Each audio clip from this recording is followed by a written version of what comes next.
Yan, pag-usapan natin saglit itong, merong kumakalat po kasi kay Tatay Digong na alam mo kasi mas madalas akong mag-obserba sa kabilang kampo, sa kabilang barber shop.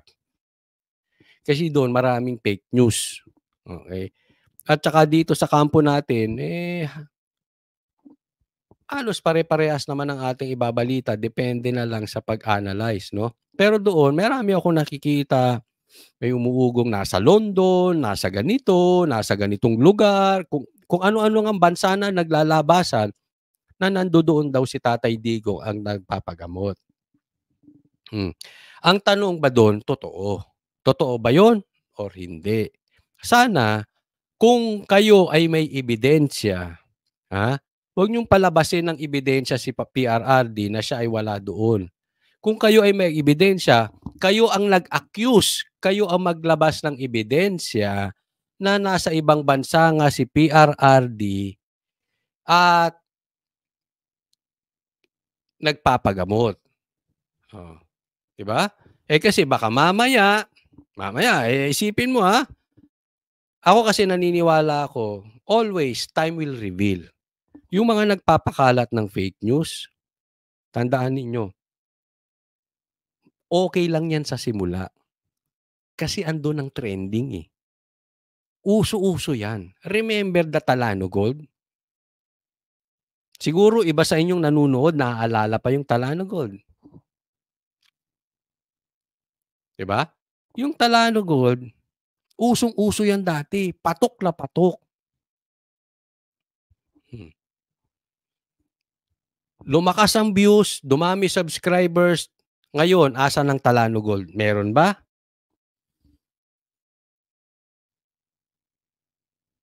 Meron bang Talano Gold? Pero napakinabangan na kayo na mga naniwala diyan sa Talano Gold. Sana maging lesson na po yan sa inyo.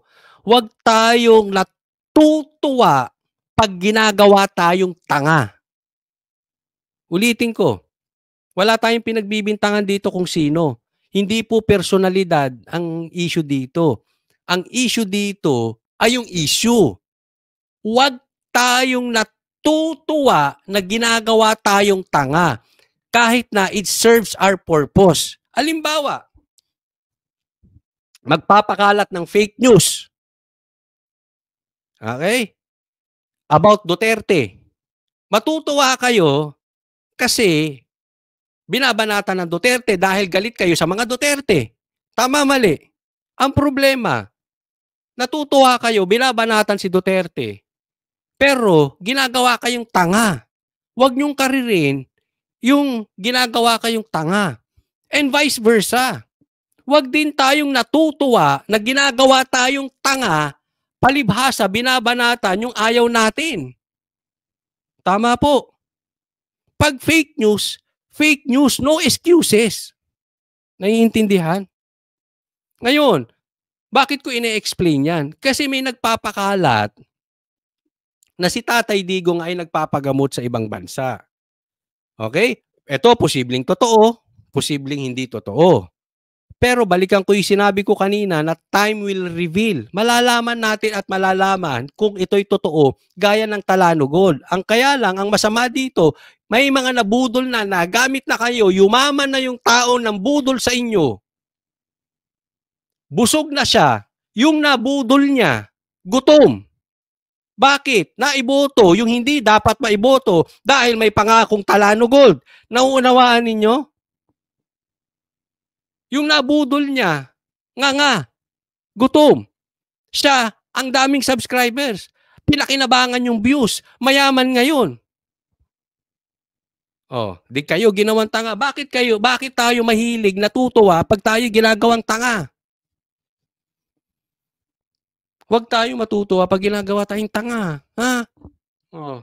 Eto na naman, may fake news na naman kay PRRD. Paano?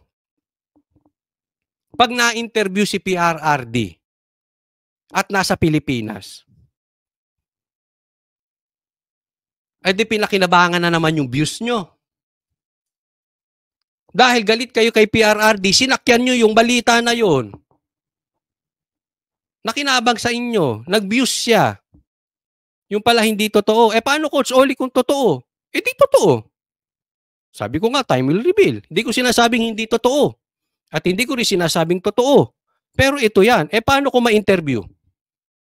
Paano ko ma-interview namin na nasa Pinas? Paano ko ma-meet namin na nasa Pinas? Kasi ganyan din nangyari. Di ba pinuntahan namin si Pastor Kibuloy? Anong sabi? Fake news. Matagal na daw picture ni Banat Bay at ni Pastor Kibuloy yun. Andun kami, magkakasama kami. Pinakinabangan na yung views nyo. Kaya ingat po tayo sa mga for the views vloggers. Pagkakitaan lang yung views ninyo, pero fake news naman. Pagka fake news, fake news. Kahit sino siniserve niyan, fake news is fake news. Hindi itutuwid ng fake news yung fake news. Di ba? Galit na galit. Lintik na Talano Gold niyan. Di ba? Inuto kayo. Di pasensya na po. Doon sa mga nagising na nabudol sila, welcome po sa DDS community. Pero lesson yan. Ang daming nabudol dyan sa Talano Gold na yan. Asa ng Talano Gold? Meron ba kahit isa?